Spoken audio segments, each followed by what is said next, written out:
Hello friends, बात करने लगे हैं सैटर्न प्लेनेट की। दोस्तों, सबसे दूसरे नंबर पर बड़ा जो प्लेनेट माना जाता है वो है सैटर्न।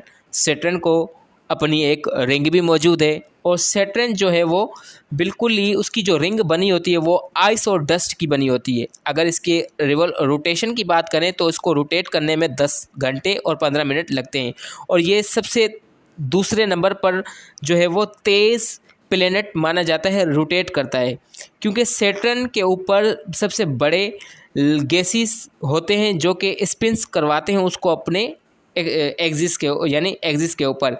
सैटर्न के एटमॉस्फेयर की बात करें तो वहाँ पर कुछ हवाएं होती है जो कि लग रही होती है 1800 किलोमीटर पर घंटे की हिसाब से, क्योंकि वहाँ पर सैटर्न के ऊपर सफ़ेद किस्म के धब्बे स्पॉट्स जो है वो भी बताए गए हैं और यहाँ पर जो है वो सबसे ताकतवर तूफ़ान चलते रहते हैं। इसकी डेंसिटी की बात करें तो वो 0.71 ग्राम क्यूबिक सेंटीमीटर है।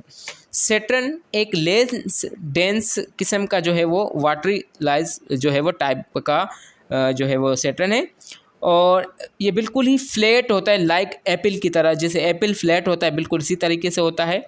और सैटर्न के 62 मून होते हैं, यानी 62 मून्स होते हैं।